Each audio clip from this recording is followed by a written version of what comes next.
बात करेंगे सबसे पहले मनी लॉन्ड्रिंग केस की, जिसमें आसिफ जरदारी और बिलावल भुट्टो ने नैब की तफ्तीशी टीम को अपना बयान रिकॉर्ड करा दिया है। नैब ने जाली अकाउंट्स के जरिए मनी लॉन्ड्रिंग और पार्क लेन कंपनी से मुतालिक तफ्तीश के लिए दोनों को आज तलब किया था। जरा के मुताबिक आसिफ जरदारी और बिलावल भुट्टो से तफ्तीश के लिए अलग अलग कमरे मुख्तस किए गए थे, ताहम दोनों से 11 के करीब तफ्तीशी अफसरान ने एक ही कमरे में पूछताछ की और मुश्तरका सवालात भी किए गए दोनों से। नैब की जानिब से जारी एलामिया के मुताबिक आसिफ जरदारी और बिलावल भुट्टो से फिलहाल 3 मुकदमात से मुतालिक सवालात पूछे गए हैं।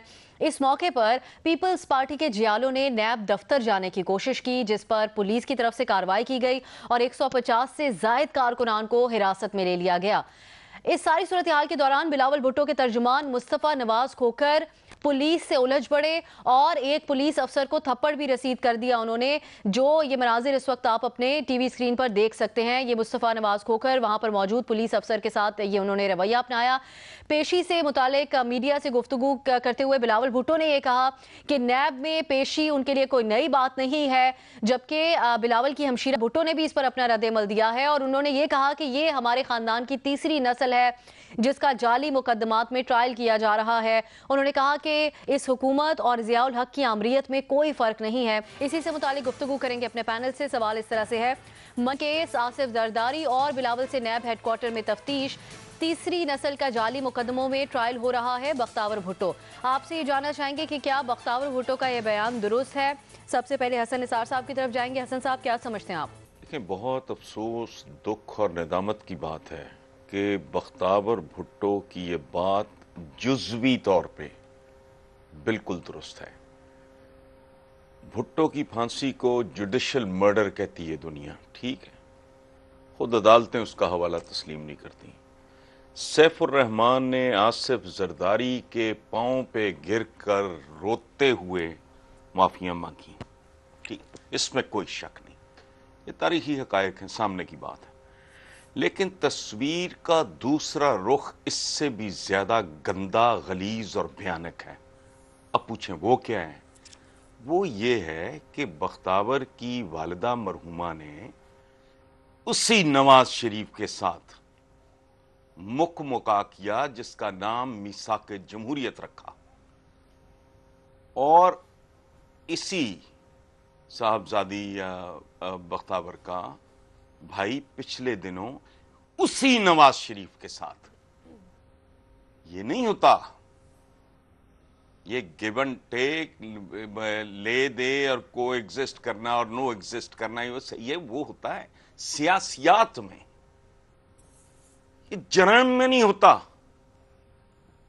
आप मेरी जात को उधेड़ोगे तो I am not going to spare you. मेरा बस ना चले तो और बात है, मैं नहीं आपको माफ करूंगा। सियासत में जो करना है एक दूसरे के साथ करो। तुम जबानें काटते हो, फिर तुम्हारी लप लप करती हुई जबानें जो हैं उनकी शान में कसीदे भी बोलती हैं, भाई भी हो जाते, कभी दुश्मन। क्या मजाक बनाया हुआ है। सो इसके दोनों एस्पेक्ट्स, इस तस्वीर के इस गंदे, गलीज, खोटे सिक्के के दोनों रुख मेरे लिए बायस शर्म है, बायस निदामत है। जुज़वी तौर पे बख्तावर की बात भी बिल्कुल दुरुस्त है। थैंक यू जी, मैंने बात कर ली। जुज़वी तौर पर दुरुस्त है, ठीक है। हसन साहब, बेनज़ीर एहतजाज जो पीपल्स पार्टी के कारकुनान जियालों की तरफ से किया गया, उसको आपने कैसे देखा? मुस्तफ़ा नवाज खोकर जो कि हमें अक्सर इशूज़ के ऊपर डिस्कशन करते हुए नजर आते हैं, कंपैरेटिवली बातें बेहतरीन अंदाज में अपनी पहुंचाते हैं, कम्युनिकेट करते हैं, वो जो तरीका अपना रहे थे, एक पुलिस एहलकार को उन्होंने थप्पड़ मार दिया, उसको कैसे देखा आपने? और सवाल के जवाब में क्या समझती हैं? मेरे ख्याल से सवाल के जवाब में तो मैं भी प्लीज। हाँ का ऑप्शन लूँगी, क्योंकि बख्तावर साहिबा जो कह रही हैं वो एक तरह से दुरुस्त है। लेकिन जो अगर आप JIT रिपोर्ट दोबारा पढ़ें जो दी गई थी ये फेक अकाउंट से केस में, उसमें जो जरदारी साहब के ख़िलाफ़ जो इल्ज़ाम है वो बहुत ही संगीन है कि उनका किस तरह ये फ़ेक अकाउंट से पैसे आते थे, फिर उनके लिए गाड़ियाँ खरीदी जाती थी UAE में, उनके हेलीकॉप्टर के और वगैरह वगैरह जो उनके खर्चे थे घर के, बिलावल हाउस के। लेकिन बिलावल भुट्टो जरदारी का कोई डायरेक्ट लिंक इस्टेब्लिश नहीं हुआ JIT में। उनका 2 जगह मेंशन होता है नाम। एक जगह होता है कि जो पार्क व्यू जो कंपनी थी, ये पार्क लेन जो कंपनी थी उसमें एक तो वो बेनिफिशियल ओनर थे, एक और जो उनकी कंपनी थी पार्क लेन एस्टेट जो एक कंस्ट्रक्शन कंपनी है, उसमें उनका कोई मेरे ख्याल से 25% शेयर होल्डिंग है। इसके अलावा कोई डायरेक्ट लिंक नहीं इस्टेब्लिश होता जैसे जरदारी साहब के साथ होता है कि यहाँ से पैसे आए फिर उनके खर्चे के लिए या उन्होंने इस्तेमाल किए। तो मेरे ख्याल से जिस तरह आप कारकुनों की बात करें, आज जिस तरह हमने जालों को या पीपल्स पार्टी के वर्करों को देखा, ऐसे हमने काफ़ी देर बाद ऐसे देखा है कि जाले इस तरह आए हैं, और वो सिर्फ और सिर्फ मेरे ख्याल से बिलावल भुट्टो जरदारी के लिए आए हैं। क्योंकि अभी पिछले साल जरदारी साहब कोर्ट अदालतों में जाते आते रहे हैं, बैंकिंग कोर्ट में भी गए हैं, आते हैं, इस किस्म का रिएक्शन जालों की तरफ से नहीं आया। तो मेरे ख्याल से उनका जो मैसेज है वो बड़ा क्लियर है कि जरदारी साहब के खिलाफ इस तरह के केसेस होते हैं तो उनको रिएक्शन नहीं आता, लेकिन बिलावल भुट्टो जरदारी को आप इस किस्म के केस में इन्वॉल्व करें जहाँ पे उनका कोई डायरेक्ट लिंक नहीं है तो पीपल्स पार्टी रिएक्ट करेगी। बिल्कुल सही। इरशाद भट्टी साहब, जो कारकुनान है उनसे मुतालिक बिलावल भुट्टो भी जो गुफ्तगू करे थे उसमें उन्होंने कहा कि 150 से ज़ायद जो कारकुनान गिरफ्तार किए गए हैं ये गैर जमहूरी रवैया है पीपल्स पार्टी PTI की हुकूमत का, और अगर डायरेक्ट इन्वॉल्वमेंट नहीं है बिलावल भुट्टो की तो उस पर उनके साथ इज़हार यकजहती के लिए कारकुनान वहाँ पर आए थे, गिरफ्तार किया जाना चाहिए था आपके ख्याल में? देखिए, ये दूसरा सवाल है और ये बड़ा लंबा सवाल है, इस पे क्या कहूँ मैं, इसको छोड़ें।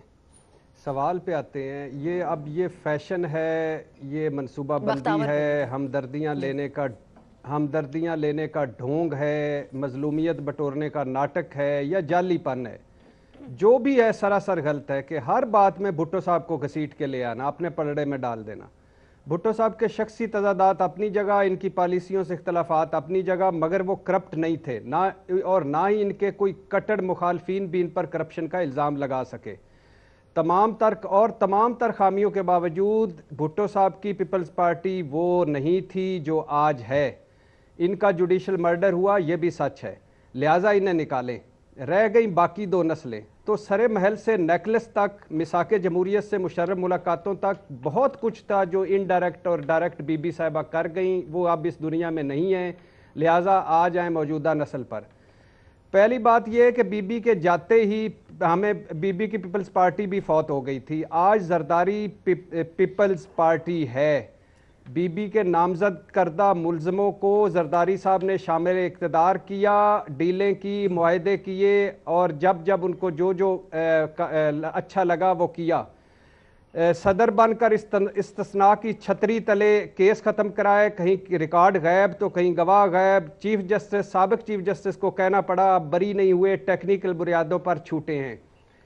अब आ जाए बिलावल पर। हालत ये है कि आज बिलावल अनवर मजीद, शर्जील मेमन, डॉक्टर आसम, सराज दुरानी के दिफा फरमा रहे हैं। जाली कंपनियों के वो डायरेक्टर हैं, जाली अकाउंट से वो फैज़याब हुए हैं, जाली पैसे से मुस्तफ़ीद हुए हैं। और सिर्फ बिलावल ने अपनी इस थोड़ी सी सियासी ज़िंदगी में इतने यू टर्न लिए हैं कि वो अपनी पूरी ज़िंदगी इन यू टर्नों पर सफाइयाँ देते गुजर जाएंगे। लिहाजा जो काटा है, जो बोया है वही काटा जा रहा है। जाली अकाउंट्स, जाली पैसे की बात तो ठीक है, मगर जाली मुकदमों की बात बख्तावर साहबा की गलत है।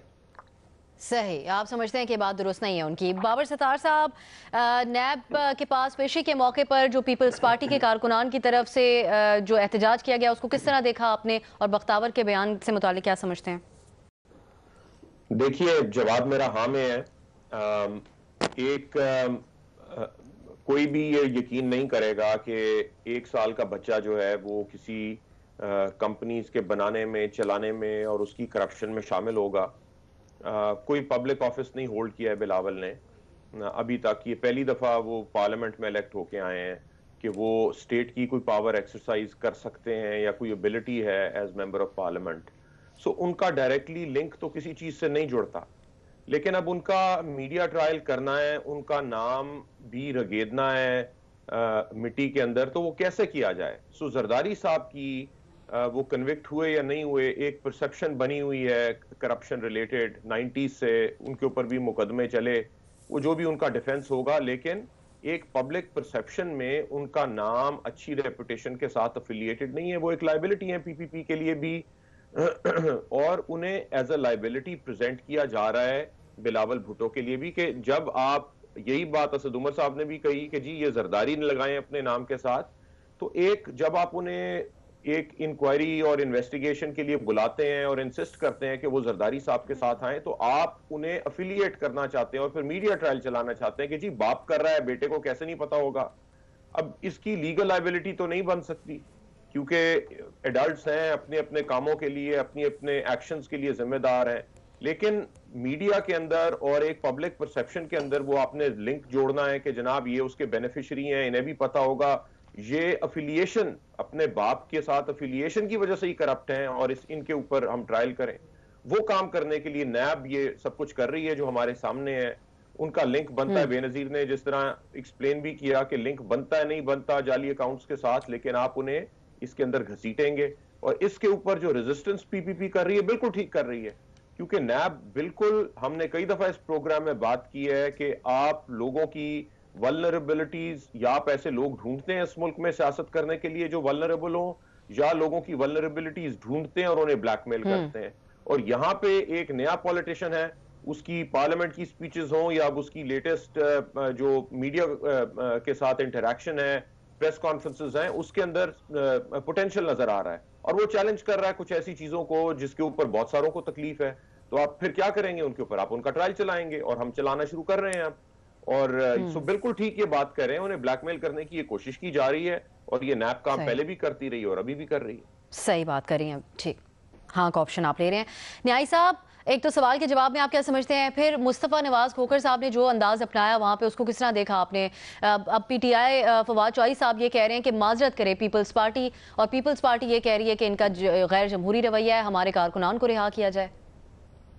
मेरा ख्याल है कि मुस्तफ़ा खोखर साहब ने जो रवैया अपनाया वो तो खैर वहाँ पे आज लाइव हम मनाजिर देखते रहे। जब आपका वर्कर्स पीछे एक्साइटेड हो और बड़ा एक चार्ज हो, तो जो लीडर्स होते हैं वो नेचुरली ज़्यादा अपने वर्कर्स को रिस्पॉन्ड करते हैं, चाहे वो उसमें कितनी एक कानून की या एक जो आपकी नॉर्म्स होती हैं उनकी खिलाफ वर्जी क्यों ना की जाए। ये रवैया कम अज़ कम उस रवैये से बहुत बेहतर था जो अगस्त 2014 के धरने में गुलैलों के साथ एसपी जुनेजो को बिल्कुल जो है कत्ल करने की कोशिश की गई थी, और जो रवैया उसका अपनाए रखा था, और जिस तरीके से पीटीवी को देखकर पार्लियामेंट के अंदर हमने बेहुरमती देखी, और वो तो वज़ीर आज़म हाउस को फतह करने के लिए निकले हुए थे, बंदे आगे नहीं गए। एक गुमान यह है कि 500-700 बंद होता तो वो फतह वो भी कर लेते वज़ीर आज़म, जिसमें उस वक्त नवाज शरीफ मौजूद थे। देखें यहाँ माजरा कुछ और है, ये जो बिल्कुल मामला मुख्तलिफ है। हसन साहब ने जैसे जिक्र किया कि भुट्टो साहब को जुडिशल मर्डर हुआ, जो कि ज़ाहिर है मोर और लेस साहब कोई बंदा उसको मानने पर तैयार नहीं है, चाहे कि भुट्टो साहब कितना जो है उनका कसूर था। उसने हर बंदा ये समझता है कि उनको बड़े कुर्सिव तरीके से और ताकत के ज़ोर पे, बंदूक के ज़ोर पे इक़्तिदार से अलहदा किया गया। माशाअल्लाह का उनका ट्रायल हुआ और बड़ा मशहूर फ़िक्रा वली खान का मौजूद है। उन्होंने जौल हक साहब के कान में डाला कि जी कब्र एक है, बंदे दो हैं, या भुट्टो साहब उस कब्र में जाएंगे या जनरल साहब आप उस कब्र में जाएंगे। तो जाहिर है कि बात समझ आ गई जनरल साहब के, जौल हक साहब के, तो और भुट्टो साहब को ही कब्र में जाना पड़ा। और ये हसन साहब ने उसकी तरफ इशारा किया है, जिसको आज जुडिशरी समेत सारी सिविल सोसाइटी जुडिशल मर्डर समझती है। मैं थोड़ा सा इसमें एक जुमला मुतरिज़ा लगाता जाऊँ कि मैं उन लोगों में से था जिनको समझता था कि जी भुट्टो साहब को सज़ा सही मिली है। चुनाचे जब मैं ये बात कह रहा हूँ, इसका मतलब है कि हम भी जो है उस ओपिनियन जो हमने अपनाया हुआ था उसमें उसको मॉडिफाई करने के या उसको जो है ना वो बात अब दोबारा नहीं कह सकते, क्योंकि जो दूसरा नैरेटिव बयानिया है वो ज़्यादा असर्टिव है। फिर उसके बाद आप बेनज़ीर का जब मर्डर हुआ तो और उससे पहले चंद हफ्ते पहले उनके ऊपर जो हमला हुआ बड़ा भयानक, जिसमें 150 बंदा हलकान हुआ, उसमें भी उन्होंने जो पर्चा FIR कराई तो एक खास उन्होंने नॉमिनेट किए। जो बेनज़ीर साहबा के ऊपर जब हुआ तो उन्होंने FIR कटाई, वो सबके सामने डॉक्यूमेंटेड है। उन्होंने जो लेटर लिखा अमेरिका में अपने दोस्त को, और उसको भी आया कि मुझे किन किन लोगों से खतरा है, और तीसरा भी आ रहा है। अब इसमें भी सब में नक्शे पा जो है वो एक ही जगह जाता है कि लगता यह है कि जो कुव्वतें भुट्टो साहब को एलिमिनेट करने के लिए मुतहरक थी, जिन कुव्वतें ने बेनज़ीर का जिन्होंने जिनकी आइडेंटिफिकेशन की, आइडेंटिफाई किया। दूसरी बात यह है कि जो हमने कई हवाले से की है, इस वक्त ये इशू है ही नहीं कि जरदारी साहब ने करप्शन किया ही नहीं की। भले से जो भट्टी साहब ने गिनवाई है इससे कई गुना ज्यादा की होगी, और मैं शायद समझता हूं कि की होगी, लेकिन ये कभी कोई बंदा नहीं डिस्कस करेगा जिस तरह अहमद रजा कसूरी के वालिद का मर्डर जो है वो लोग याद नहीं करते, हालांकि वो मर्डर हुआ था और अहमद रजा कसूरी ने FIR भुट्टो साहब के दौर में भुट्टो साहब के खिलाफ कटाई थी, उसके बावजूद और उसके ऊपर पूरा ट्रायल हुआ सुप्रीम कोर्ट तक, लेकिन लोग क्या कहते हैं जुडिशियल मर्डर था। इसलिए कि जो चीज बाद में चली वो पहली हकीकत थी। इसमें भी नैब कुछ कर ले, कई दफा कह चुके हैं, नैब की बात कोई नहीं मानता, नैब की साख 0 0 0 प्लस 0 प्लस 0 है, जिसको मर्जी कुछ करता रहे, तारीख उन्हें उसको नहीं देखना, लेकिन आज का दिन भी अच्छा गुजर सकता है, आने वाली चंद दिन गुजर सकते हैं। बख्तावर का बयान जो है इस प्रोस्पेक्टिव में, इस बैकग्राउंड में बिल्कुल दुरुस्त है, और मेरी शहजाद साहब है। ठीक है, शहजाद साहब न्यायी साहब कह रहे हैं, ठीक है शहजाद साहब, न्यायी साहब के ख्याल में जो आज का एहतजाज था, जो हमने उनसे सवाल पूछा था शुरू में, उसके जवाब में उन्होंने कहा कि 2013 के धरने से बेहतर ही था आज जो रवैया था पीपल्स पार्टी का। इत्तेफाक करते हैं इस बात पे आप? अब साहब मेरी भी गुजारिश होगी क्योंकि आज सबसे अहम इशू है, सवाल के 2 हिस्से हैं, तो मैं चाहूंगा कि थोड़ा सा आप मुझे वक्त दे दीजिएगा, बेशक अगले सवाल में मैं कम वक्त ले लूंगा। मैं बुनियादी तौर पे इत्तेफाक करता हूं बख्तावर साहिबा के इस बयान से कि 3 और 4 नस्लों का उनका ट्रायल हो रहा है। उसकी एक वजह है, वजह यह है कि पाकिस्तान पीपल्स पार्टी के खिलाफ जो करप्शन के इल्जामात हैं वो बहुत बेशुमार केसेस हैं, बेशुमार इल्जामात लगे हैं। पुअर गवर्नेंस पे आप उनकी बात कर सकते हैं, लेकिन फैक्ट है, ये फैक्ट है कि कोई भी एक केस ना तो मोहतरमा बेनजीर भुट्टो पे आज तक साबित हुआ है, ना कोई केस आसिफ अली जरदारी साहब पे साबित हो सका। वो जेल में रहे लेकिन कोई केस साबित नहीं हो सका, तमाम केसेस उन पे खत्म हो गए। और इसकी बड़ी वजह यह है कि केसेस गलत तरीके से बनाए जाते हैं, मेरिट पे जो केस बनना चाहिए वो बनता नहीं है, उसको मिर्च मसाला लगा के पॉलिटिकली मोटिवेट कर इन्फ्लुएंस करने की कोशिश की जाती है। ये माजी में हमने होते हुए देखा है। तो जिस तरीके के वो गलत केसेस बनाए जाते हैं, उन्हीं गलत तरीके से वो केसेस बाद में खत्म भी करने पड़ते हैं, और आप देखते हैं कि इससे सबसे ज्यादा नुकसान, सबसे ज्यादा फायदा उन्हीं को पहुंचता है जिनके खिलाफ जेन्युइन मेरिट पे केसेस बनने चाहिए थे। इसकी सबसे बड़ी मिसाल है डॉक्टर आसिम का केस। 450 अरब रुपए की करप्शन के ऊपर उनके ऊपर इल्जाम लगा दिया, दहशतगर्दों के इलाज का उनके ऊपर इल्जाम लगा दिया।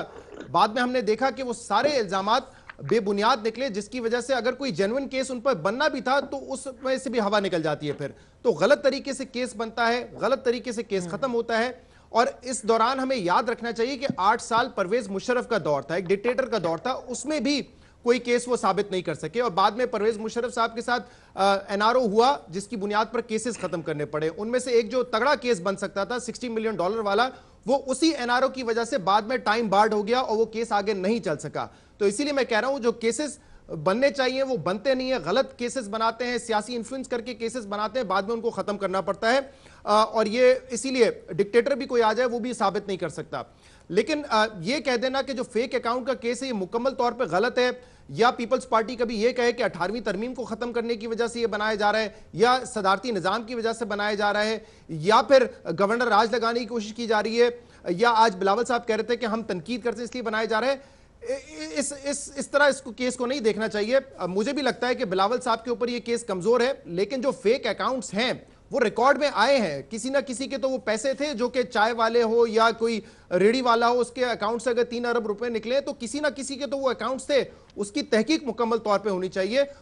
ऐसा लगता है बादी नजर में कि जो बिलावल साहब के ऊपर केस बन रहा है वो वीक है।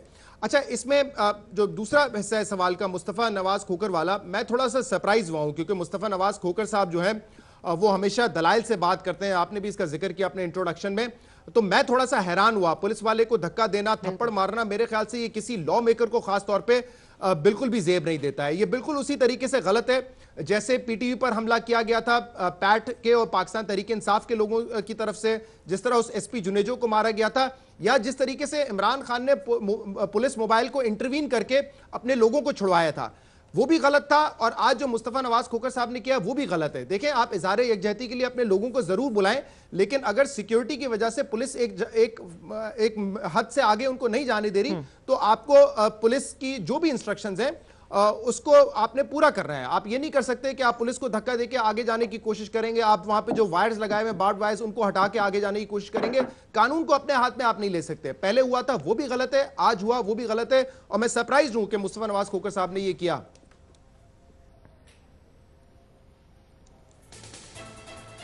सही।